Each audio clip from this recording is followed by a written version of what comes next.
सोए हुए हैं, कृपया स्टेज में बहुत जरूरी काम है, उठ जाइए आप लोग सोए हैं। आ गई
रात हो गई है, चलो शाम भर मिल करके आज सो जाएंगे। कल सुबह होते हुए हम लोग कहाँ जाएंगे? तो निर्गुणपुर, क्योंकि बहन को ज्यादा दिन हो गई ना, 12 साल हो गई है। 12 साल हो गया है। हाँ, इसलिए मैं नहीं देखी हूँ। चलो, इसलिए तरफ फूट गए।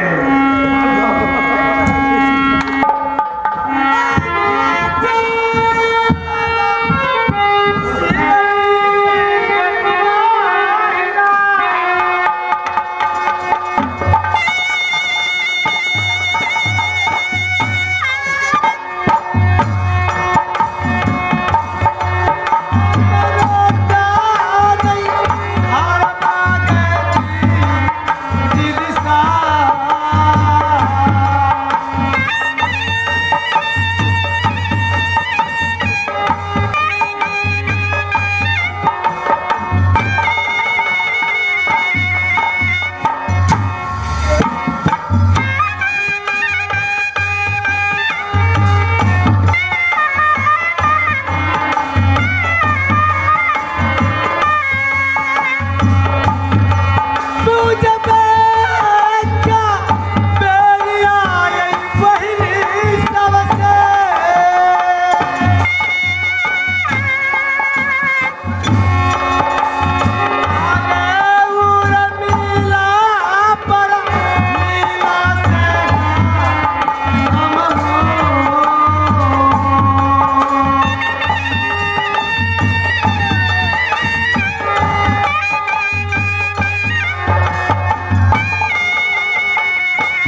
गदैया सब छिन गए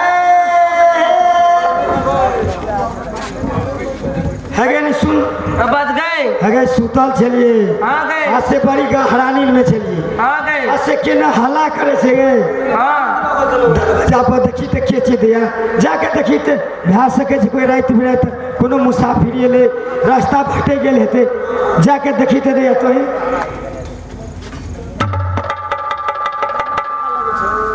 ई तो डोमिनिया से का लगो छके के छे डोमिनिया गा हां गए दूरा पे से डोमिनिया आल छो ओई छोरी चिन्ह है जे भर से तो लग गया दूरा ना दिल्ली तो दिल्ली डोमिनिया का चोर गए कहां दे नहीं दे वो नाम दिले चोर मांग लिया ना तो डोमिनिया अच्छा वे डोमिनिया हल्ला कर छे छोड़ ओकर बात के वैल्यू नहीं कर चल अपना से चल कैसे की हिनकी छोरी फिनकी भेल आ पट्टा सुरे के गिरता है जब छौरी छोट रहे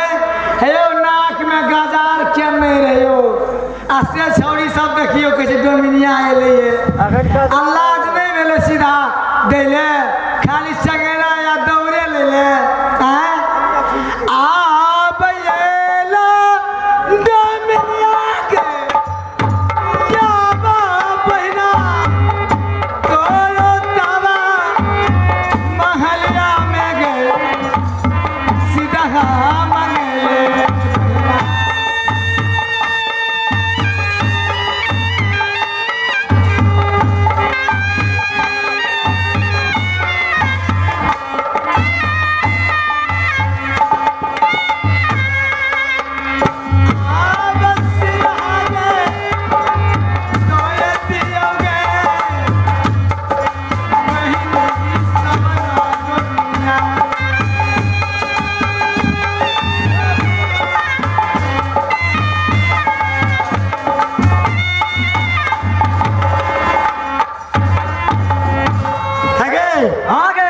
डोमिनिया होना नहीं भागतू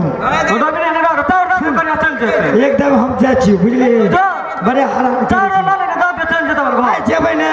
ता छोटा पकड़ के खींच के पीछे देबै जो ना उठा पड़ के उठा आगे आगे सीधा डाले लगे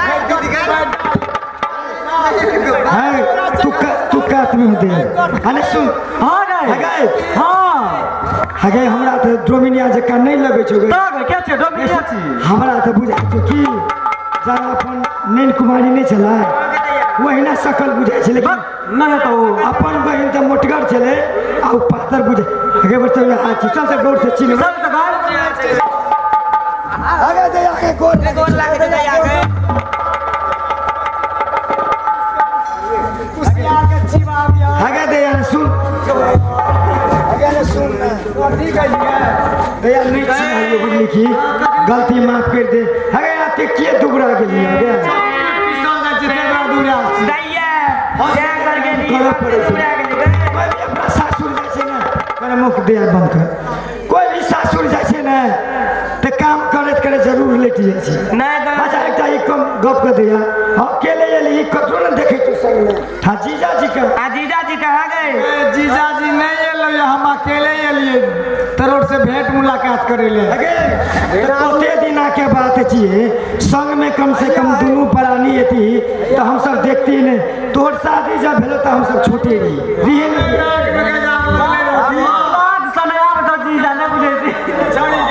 छौरी के नाक में गजार लगल छौरी के तक है ओकरा तक कतनो खाय ले दे छी त मोटे जीजा जी के कते ला के आलिएगा जीजा जी के चरक फुटिया लो से आलिया भैया पहले ई कह जीजा जी के समाचार को हगे केन देखे में छोड़ गए केना लगे छो कने कह के सुन लेकिन भैया सौते केन जाय जाय केन छ सुन भी गए हां गए गई सुई ना ले पर मिला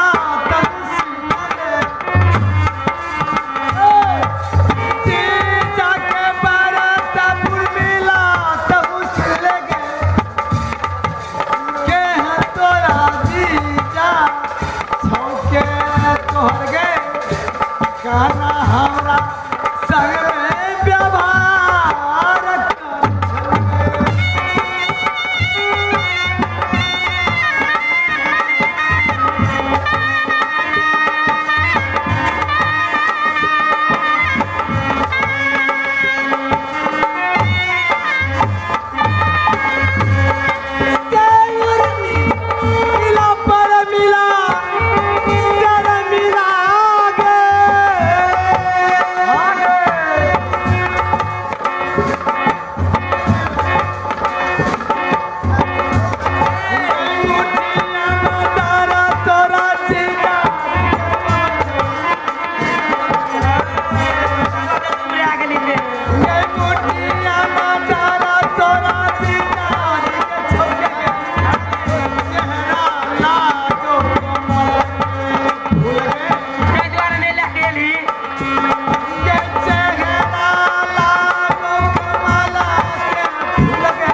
चुप थे अब न अगे कहे छे कि यही ठना कहे छे कि जीन पीस के पियब ना श्याम बगैर जियब ना श्याम बगैर जियब बिना संयोग जिए वाले कौन एक रति कहानी पूछली थे जीजा जी केना रहे छु केना छु देखे आई तो ढारा के ढारा रामायण खोल दे अनटेटल के चारी दाढ़ी सब चोचत भारी बात बजी बात लगे नुआ फारे छी टाट लगे चुप गए एक लाख नहीं ली ना पूरे रामायण पसार दे अरे और के कहली धाम से कहली अरे कहे कि करिया करिया कुताना के दना आ घर वाला के खा ले होना ना के दत लगे तो फट नहीं लेते अने सुन एक औरती कम से कम ये ली सासुर से एक औरती चिंता छो जे हमर मां कोना रहे हमर पिताजी कोना रहे छी आ घरे वाला के बड़े करे लगे ई बात बढ़िया कहे छी गे कगे बेसी बोले के ले दिया गे है तोड़ के एटा रो हम जाय छो मैया बाबू के देखे ले केना छौ की छौ नहीं छौ जो जो जो जो बाप रे बाप एक बेर ससुरा जाय छे तते बड़ाई करे छे हमर के शादी हेते तो ते बड़ाई नहीं करबी बुझली हे एक काम कर दे